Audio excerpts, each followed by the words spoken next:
Successive differentiation differential calculus में हम लोग शुरू करेंगे।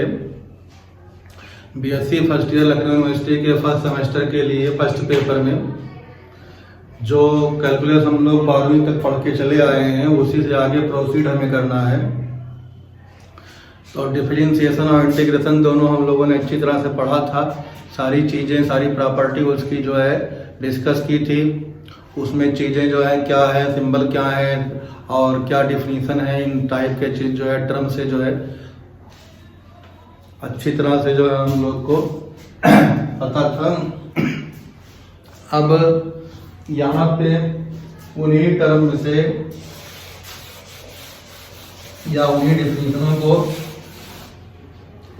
हम लोग आगे प्रोसीड करेंगे। तो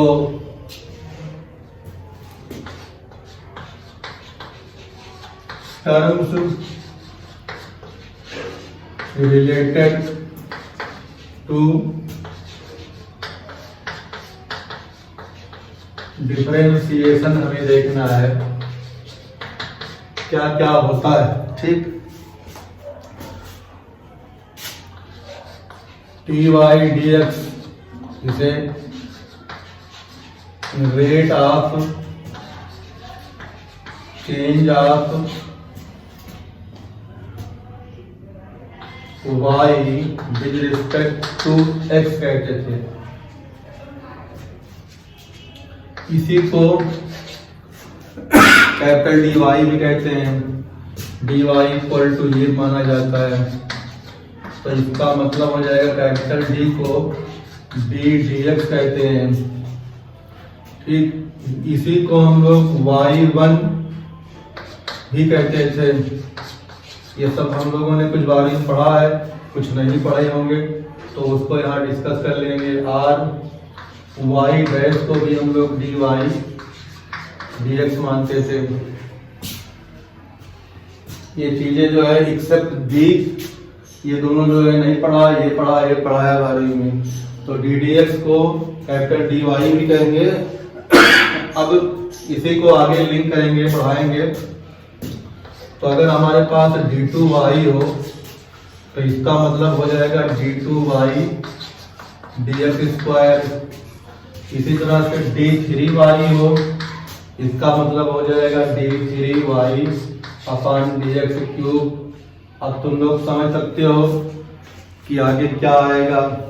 इसी तरह से और जनरल में अगर लिखना हो तो हम लिख सकते हैं d4y का मतलब हो जाएगा d4y upon dx⁴।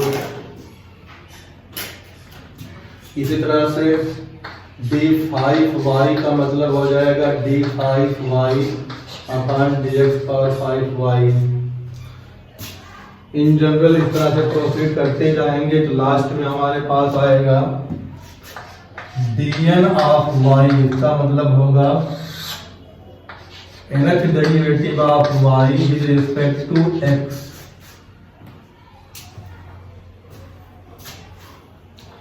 dny equal to dny upon dx⁴n x⁴n। ठीक, इस तरह से हमारे पास जो है फार्मूले जो है बनते चले जाएंगे। तो टर्म्स हमारे पास ये हो गए डिफरेंशिएशन से रिलेटेड। इनको अच्छी तरह से मेमोराइज कर लें। अब कुछ इसके जो है आगे कॉन्सेप्ट देखते हैं क्या है।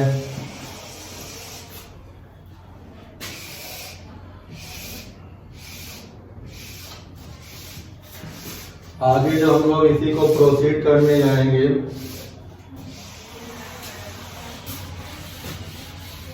तो क्या मिलता है ये देखना है।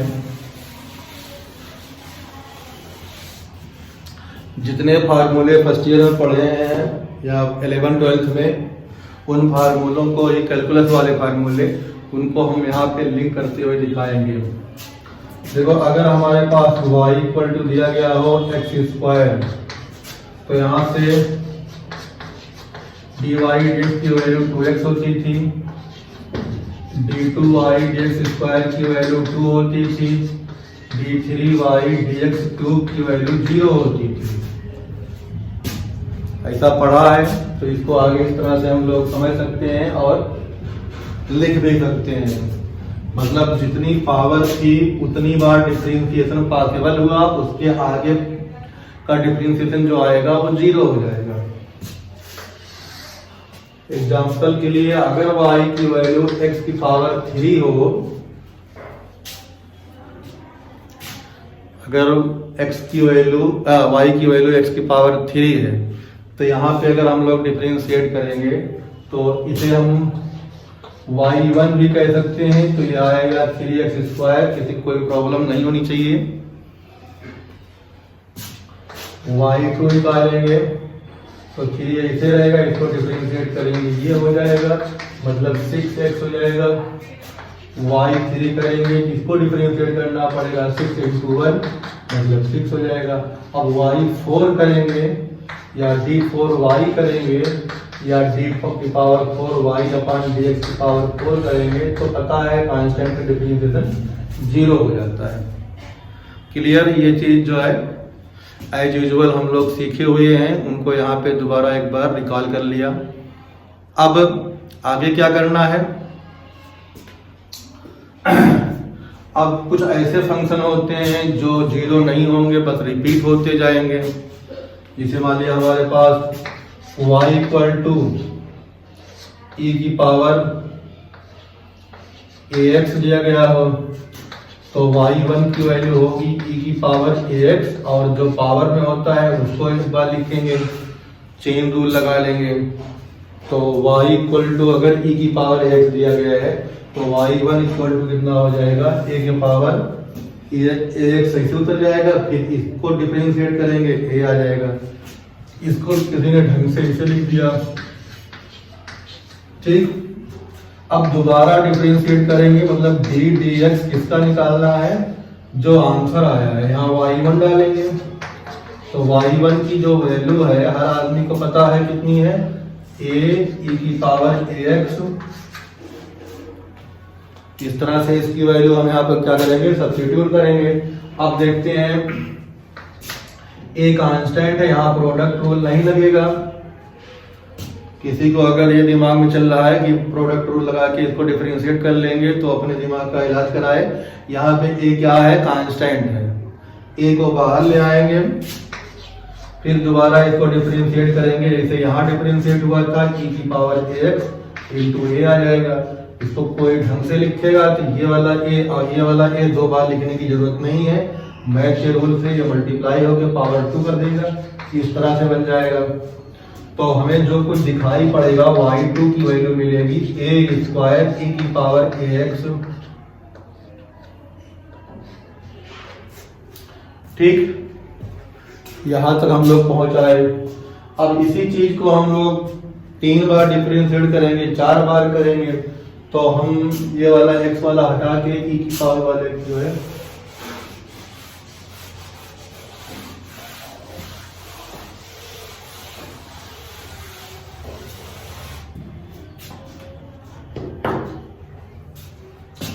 तो जब y3 निकालोगे तो इसी को दोबारा डिफरेंशिएट करोगे, a² यहाँ पहले से रहेगा और इसको डिफरेंशिएट करेंगे e की पावर ax, अगेन a आ जाएगा। तो y3 की जो वैल्यू आएगी a³ e की पावर ax आएगा। थोड़ा ध्यान देना, यहाँ जादू अभी तुरंत होने वाला है। अगर हम y की पावर 4 करेंगे तो अब ये स्टेप लिखने की जरूरत नहीं है, डायरेक्ट इस स्टेप पे आ जाए, a की पावर 4 हो जाएगा, e की पावर ax हो जाएगा। अगर यहाँ पे किसी बच्चे को लिखना है तो ये आएगा।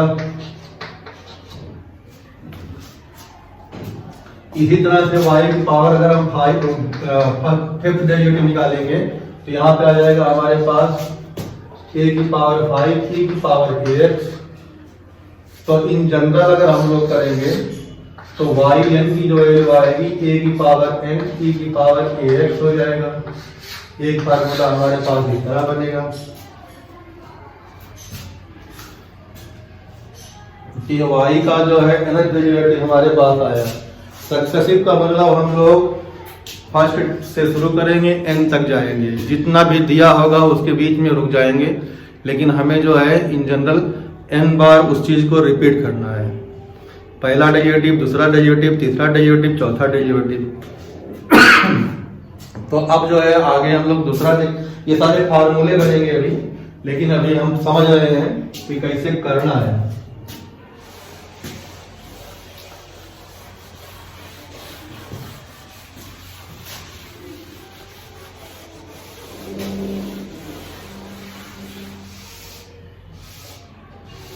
अभी फार्मूले की लिस्ट बनेगी। अभी हम यहाँ पे खाली जो है इसको एक्सपेंड करना सिखा रहे हैं।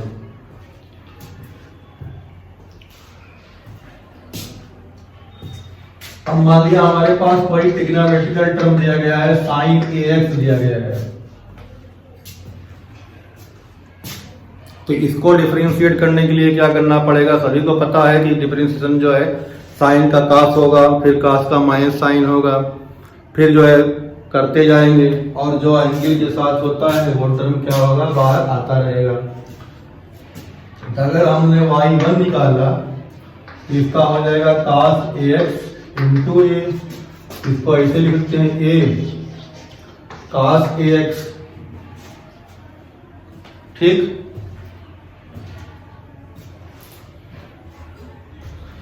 या एक बार जो है इसमें थोड़ा और इजी से लेके चलते हैं जिससे और समझ में आ जाए। दिमाग लगाना, थोड़ा सा जो है कॉन्सेप्ट क्लियर करना है। अगर हमारे पास दिया गया हो y equal to sine x दिया गया है, ज्यादा बवाला पहले नहीं करते हैं। तो फर्स्ट डेरिवेटिव जो निकालेंगे क्या कभी इसका डेरिवेटिव कोई जीरो होगा? नहीं। जैसे x की पावर n वाले का हम लोगों ने किया था तो कुछ न कुछ आगे दूर चलने पे जो है उसका डेरिवेटिव जीरो हो जाता था, लेकिन साइन x का या ट्रिग्नोमेट्रिकल टर्म का जो डेरिवेटिव है जीरो नहीं होता है, ये रिपीट होता है। तो यहाँ पे y1 की वैल्यू आ जाएगी cos x। हमने कहा बहुत अच्छा, cos x हमें याद है, हमने भी लिख दिया, ठीक। लेकिन इस cos को अगर कोई होशियार बच्चा हो तो साइन में भी कन्वर्ट कर सकता है ना। तो साइन में अगर कन्वर्ट करेगा तो इस चीज को हम लोग क्या लिखते हैं? Sine of π/2 plus x sine 90 plus theta equal to cos theta होता है। लेकिन यहाँ पे हम लोग इस स्टेज पे पहले इसको नहीं लिखेंगे, इसी चीज को हम ऐसे लिखेंगे। अगर किसी को कोई डाउट हो तो बताए, डाउट नहीं होना चाहिए। a प्लस बी को b प्लस ए भी लिख सकते हैं, लेकिन अपने कन्वीनियंस के लिए ये स्टेप ना लिख के हम ये लिखेंगे। इसके पीछे लॉजिक है, अभी आएगा, अपने आप समझ जाओगे, हमें बताना नहीं पड़ेगा। तो ये हमारे पास हो गया साइन ऑफ x प्लस π/2। तो दिए गए फंक्शन को साइन x को डिफरेंशिएट किया, हमारे पास ये निकल के आया। अब y2 जब निकालेंगे तो हम इसको डिफरेंशिएट करेंगे। किसको डिफरेंशिएट करेंगे? दिए गए ये फाइनल आंसर को डिफरेंशिएट करेंगे। तो फाइनल आंसर जो डिफरेंशिएट होगा वो आएगा हमारे पास यहाँ cos, ठीक। अंदर का जो होगा वो लिख दिया जाएगा, फिर इसको डिफरेंशिएट करेंगे अंदर वाले तो इंटू 1 आएगा x का।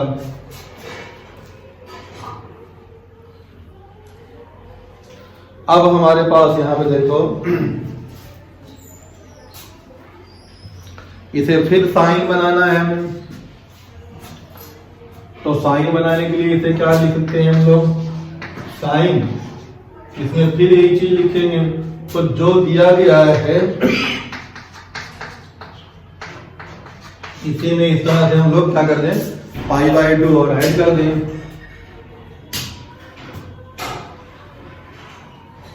तो ये हमारे पास हो जाएगा, इस तरह से हो जाएगा। तो इसी चीज को और हम आगे बढ़ा रहे हैं। y2 equal to sine of x plus 2π/2।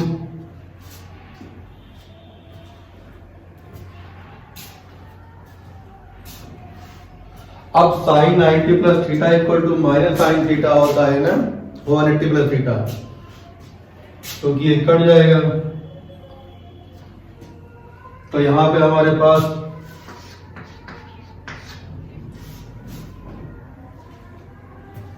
Minus लगाना पड़ेगा, लेकिन क्वेश्चन में एक्चुअल में हमारे पास जो था इसका डिफरेंशिएशन यहाँ पे -1 कहा होगा, तो ये माइनस हमारे पास यहाँ चल रहा है।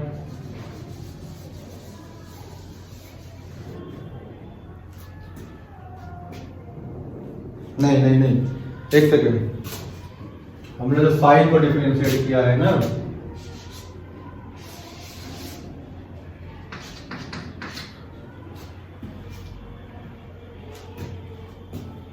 ये हमारे पास इतना आया था, तो ये हम साइन में लेंगे तो हमारे पास साइन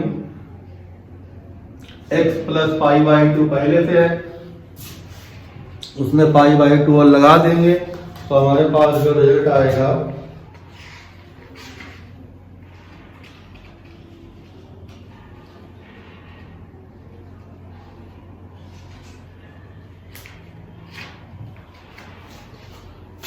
तो मिला जो हमारे पास यहां से,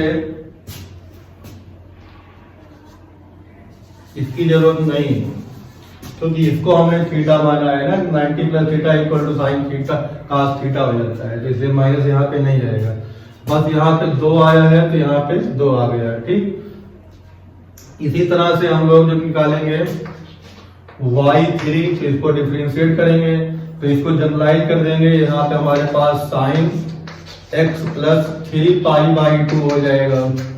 अच्छा, y4 जब निकालोगे तो sine of x plus 4 pi by 2 हो जाएगा। तो ये फार्मूला हमारे पास जो है इस तरह से बनता जाएगा। अब थोड़ा समझ में आ गया। अब कोई कहे कि हमारे पास अगर y की वैल्यू साइन x दी गई है तो yn जो निकलेगा वो क्या आएगा, sine of x plus n pi by 2, ये हमारे पास एक फार्मूला बन जाएगा। अब कास का करेंगे तो कास में भी यही चीज करनी पड़ेगी, वो भी देख लेते हैं।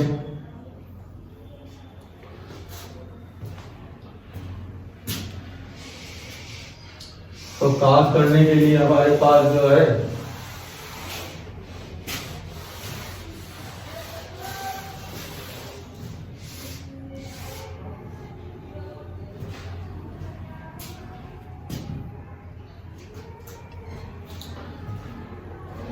अगर y की वैल्यू cos x दी गई है तो y1 माइनस साइन x हो जाएगा।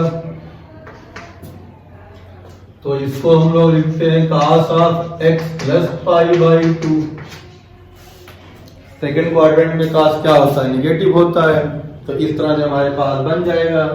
फिर इसी तरह से जब यहाँ पर डिफरेंशिएट करेंगे तो y2 इक्वल टू हमारे पास हो जाएगा, इसको डिफरेंशिएट किया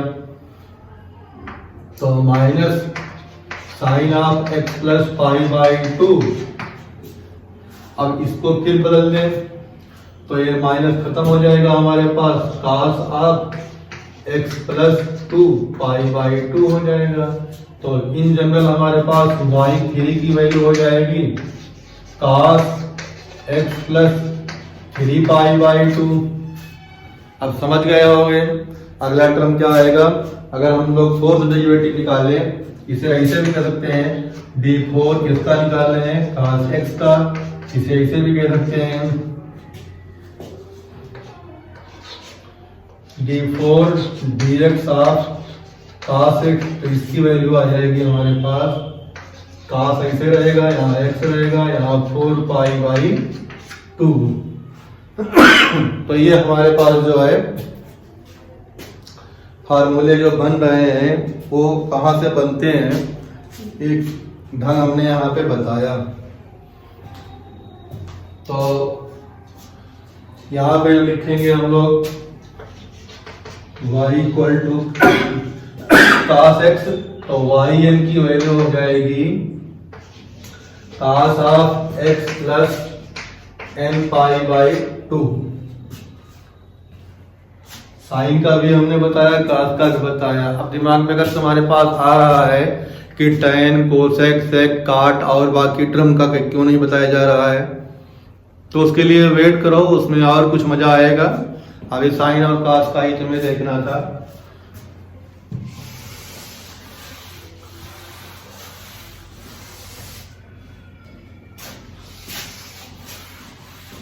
अब जो है हम लोग जादुई फार्मूले की तरफ और बढ़ते हैं। अगर हमारे पास दिया गया यही x जो था ये किसी डिफरेंट टर्म में हो, मान लिया हमारे पास y equal to sine of ax plus b दिया गया हो, तो अब जब इसको फर्स्ट डेरिवेटिव निकालेंगे तो y1 की वैल्यू आएगी cos of ax plus b into a। इसको अगर लिखोगे तो साइन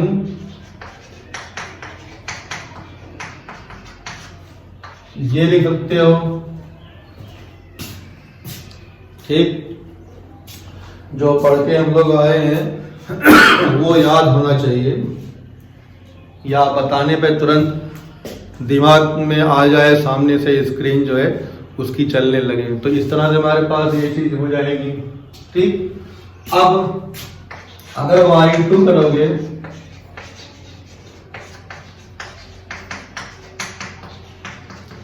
इंटू ये अकेले आ जाएगा दोबारा चेन रूल से या बाई सब्स्टिट्यूशन। तो y2 equal to a square cos of ax plus b plus pi by 2, ठीक। तो अब इस cos को भी साइन के फॉर्म में लाना है, तो फिर वही चीज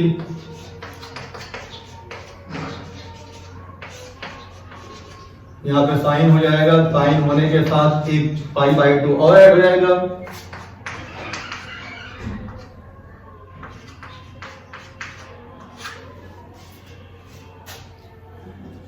अब हमारे दिमाग में एक चीज नई जो है चलेगी कि अगर यहां हम 2 करते हैं तो यहाँ 2 आ रहा है, यहाँ 2 आ रहा है, यहाँ 1 करते हैं तो यहाँ 1 आ रहा है, यहाँ 1 आ रहा है। ऐसे दैश दैश करके हम लोग अगर yn निकालेंगे तो a की पावर n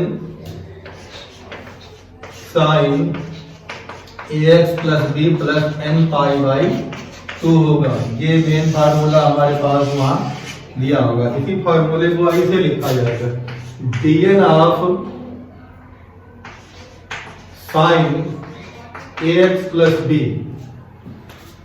ध्यान देना कैसे हम लिख रहे हैं, dn of sine ax plus b equal to हमारे पास यहाँ होगा a की पावर n साइन ऑफ, अंदर का एंगल वही रहेगा, बस यहाँ पे n पाई बाई 2 हो जाएगा।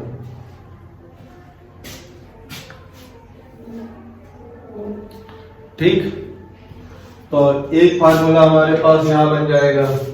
दूसरा हम लिखें dn of cos of ax plus b,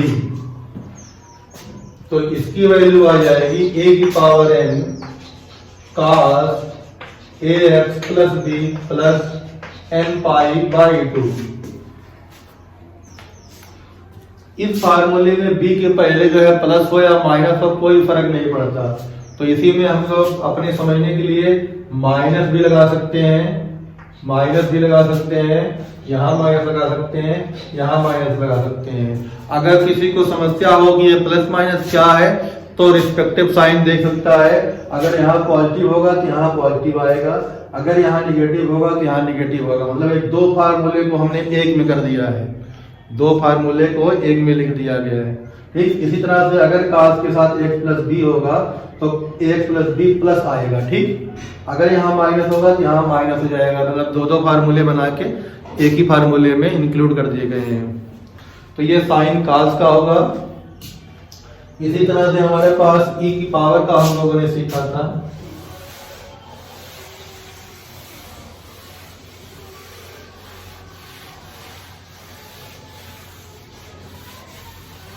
अब थोड़ा सा हम एक और जो है स्टैंडर्ड फार्मूला यहां देखते हैं।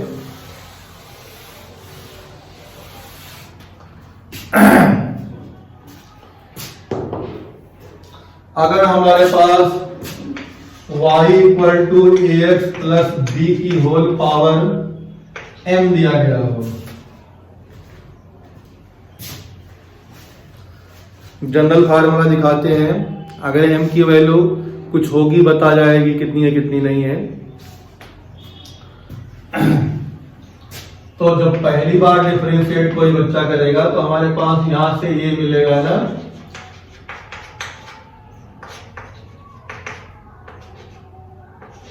किसी कोई प्रॉब्लम, m-1 डॉट a मिल जाएगा। इसी को दोबारा अगर हम लोग डिफरेंशिएट करेंगे, y2 निकालेंगे तो ये पावर अगेन आएगी, m-1 ax प्लस b की पावर m-2 और यहां से a था तो a डॉट a हो जाएगा। एक सीक्वेंस में एक ढंग से हम लोग आगे बढ़ते हैं, वो ढंग जो है और नहीं होना चाहिए, एक प्रॉपर मैथ के रूल के हिसाब से होना चाहिए। तो जैसे हमने यहाँ भी ये लिखा है, ये प्रॉपर मैथ का कोई रूल नहीं है, ये यहाँ लिखा है, यहाँ लिखा है, तो इस तरह से नहीं होता है। तो ये कायदे से लिखना चाहिए था हमें a m, ठीक, और यहाँ पे ax प्लस b की पावर m-1। इसी तरह से इस लाइन में ये दोनों a इधर आने चाहिए, तो a square m-1 ax plus b की पावर m-2। तो अब हमारे पास एक दिमाग में जो है रूल क्रिएट होगा, रूल बनना शुरू हो जाएगा कि जो आगे ऊपर हम लोग लिख रहे हैं नई चीज लिखेंगे तो इस तरह से आएगी। तो मान लिया हम थर्ड डेरिवेटिव निकालें, तो थर्ड डेरिवेटिव निकालेंगे तो a की पावर 3 आ जाएगा और यहाँ पे m-1 के बाद m-2 क्रिएट हो जाएगा।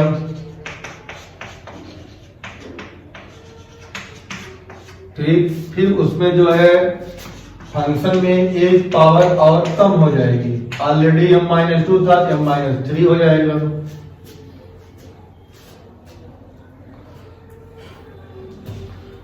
तो ये चीज ऐसे लिखते लिखते हम लोग जो है y4 y5 and so on करेंगे। तो अगर मान लिया हमारे पास y6 निकालना है, a की पावर 6 होगा, यहाँ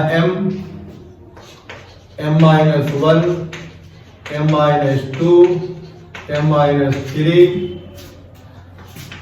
m-4 m-5, क्योंकि 6 है तो 5 तक ही जाएगा और यहाँ पे हो जाएगा तुम्हारे पास ax प्लस b की पावर m-6। किसी को कोई ऑब्जेक्शन या समझने में प्रॉब्लम नहीं होनी चाहिए।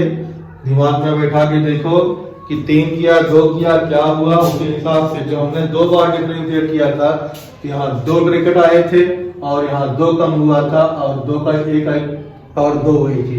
3 बार डिफरेंशिएट किया तो a की पावर 3 हुई, 3 तरफ मल्टीप्लाई हुए, यहाँ 3 रिड्यूस हुआ, माइनस हुआ या कम हुआ।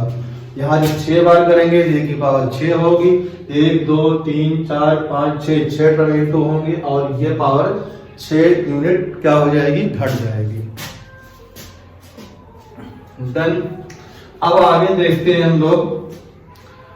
इसी तरह से जब हम आगे और बढ़ेंगे तो 6 के बाद 7 आएगा, 8 आएगा, 9 आएगा, 10 आएगा एंड सो ऑन।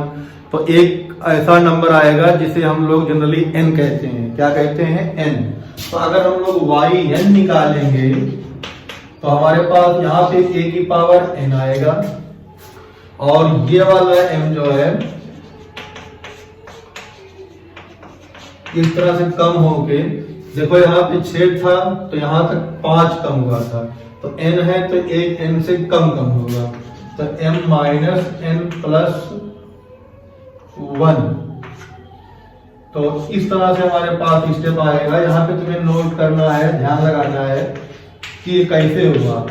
बहुत सिंपल है, ऊपर देख सकते हो जब हम लोग 6 टाइम डिफरेंशिएट कर रहे थे तो यहाँ 5 आया था, तो जब n टाइम डिफरेंशिएट करेंगे तो एक जो है 6 प्लस मतलब 6 माइनस 1 करते तभी 5 होता वहां। तो हम लोग जो है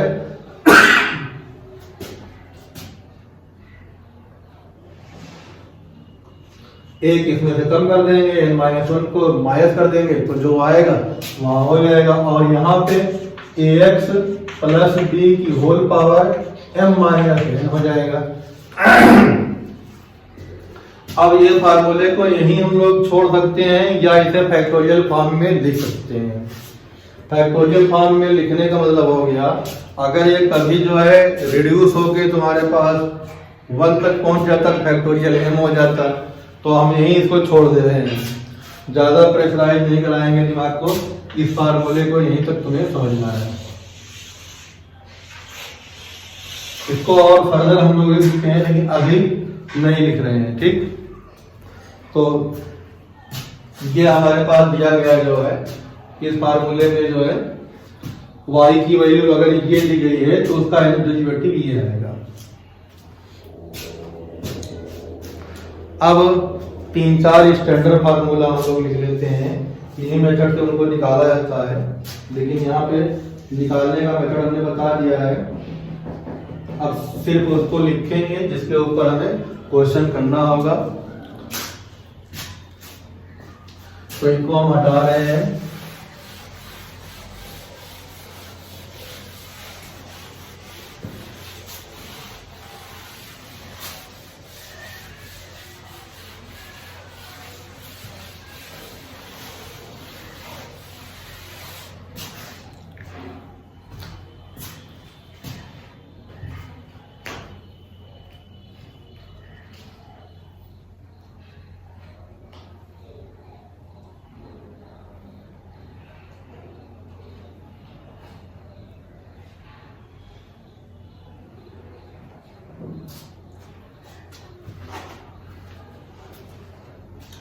अगर हमारे पास y equal to ax plus b की पावर n दिया गया था, तो इसका हमने yn लिखा था, yn की जो वैल्यू आई थी वो आई थी a की पावर n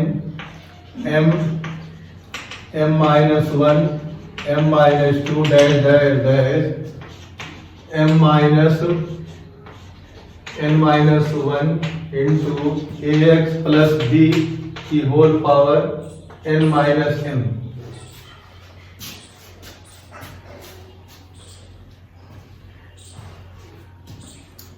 ये फार्मूला पीछे भी लिखा था, उसी फार्मूले को हमने जो है दोबारा लिख दिया।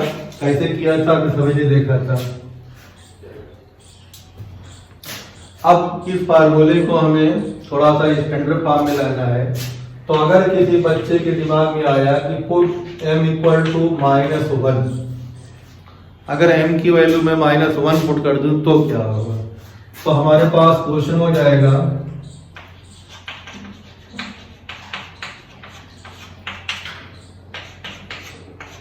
dn of ax plus b की पावर -1। तो अब इसी फार्मूले में जहां जहां m होगा उसको क्या लिख देंगे हम लोग, -1 लिख देंगे। तो a की पावर m ऐसे रहा, -1 -2 -3 -4 डैश डैश डैश, ये माइनस और ये +1 कैंसिल। डाउट? नो डाउट, आ जाना चाहिए। थोड़ा दिमाग को प्रेशराइज करो। यहाँ पे जैसे -1 को ही रखेगा, ये ब्रैकेट, ये माइनस जब यहाँ का ब्रैकेट खुलेगा इस माइनस से क्या आ जाएगा, प्लस हो जाएगा। तो ये -1 +1 कैंसिल, -n यहाँ में लिख दिया। यहाँ पे क्या आ जाएगा, डॉट ax प्लस बिंदी का मतलब इंटू होगा ना कि पॉइंट, ठीक। ax प्लस b की पावर, यहाँ क्या आ जाएगा हमारे पास 1 + n।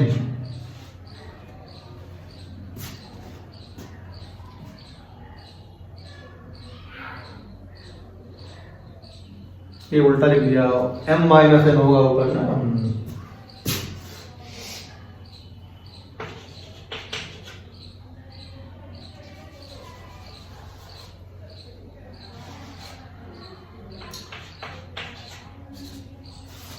ठीक,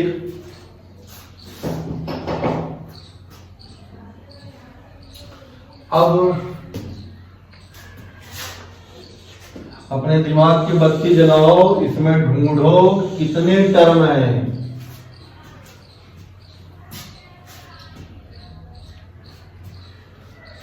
जैसे हम लोग 2 बार डिफरेंशिएट करते तो अभी हमने कहा था 2 टर्म मल्टीप्लाई हो रहे थे, यहीं पे देखो यहाँ पे n पार्ट डिफरेंशिएट किया है तो यहाँ पे n टर्म पर मल्टीप्लाई होंगे ना, तो यहाँ पे कितने होंगे, n टर्म होंगे। तो n टर्म जो है मल्टीप्लाई हुई है। तो हर आज जो है स्टूडेंट को ये दिखाई पड़ रहा होगा कि n टर्म जो मल्टीप्लाई हुए हैं सब में माइनस माइनस माइनस माइनस है। तो अगर n माइनस को मल्टीप्लाई करना है तो उसको हम लोग क्या लिख सकते हैं, -1 की पावर n लिख सकते हैं।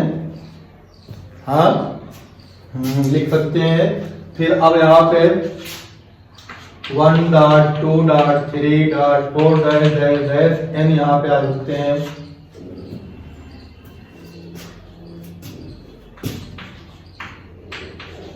ax प्लस बी की पावर -n-1 यहाँ पहुंच जाएंगे। अब जैसे हमने 1 2 3 4 इंटू n तक किया वैसे दिमाग में चलने लगता है कि यार एक कोई नंबर हो जाएगा।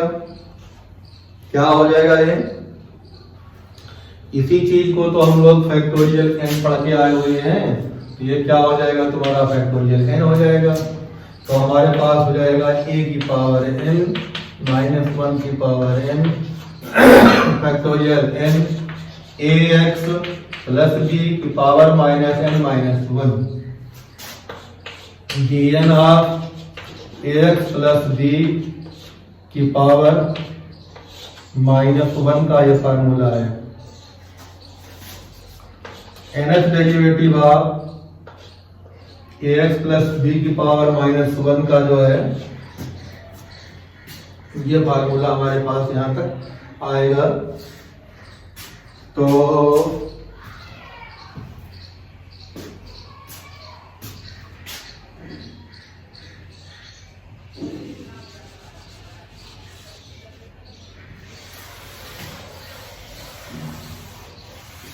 इसको ऐसे लिख लो,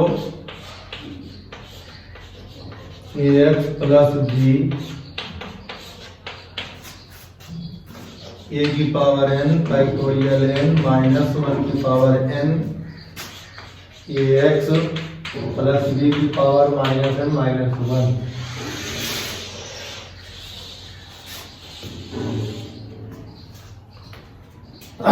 ये इंपॉर्टेंट फार्मूला हमारे पास आया जो डायरेक्ट हम लोग लिख सकते थे और याद करने की कोशिश करते, लेकिन यहाँ पे याद तो करना है लेकिन स्टेप वाइज समझ के याद करना है। अब याद भी रहेगा और इसको कर भी सकते हैं, इसी के ऊपर हमें क्वेश्चन करने हैं।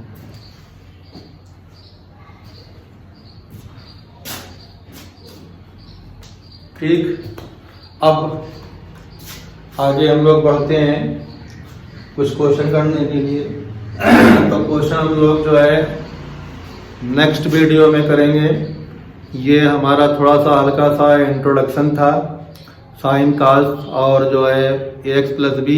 अब लॉग वाले और बाकी फार्मूले भी आएंगे, उनको हम लोग देखेंगे अगले में। पहला जो है हमारे पास सक्सेसिव डिफरेंशिएशन, मतलब किसी दिए गए फंक्शन को बार बार डिफरेंशिएट करना, कहाँ तक पहुँचना, पहला डेरिवेटिव, दूसरा डेरिवेटिव, तीसरा डेरिवेटिव एंड सो ऑन निकालना, अप टू n तक पहुँचना हमें है। तो ये जो है basic introduction of successive differentiation and some formation of formula का जो है वीडियो था। अगले वीडियो में जो है आगे की चीज़ें बताई जाएगी। इसको पढ़ो, देखो, समझो, लिखो, लिख के देखना पड़ेगा, बिना लिखे जो है नहीं समझ में आएगा। बाकी जो है नेक्स्ट वीडियो में हम आगे की चीज़ बताते हैं।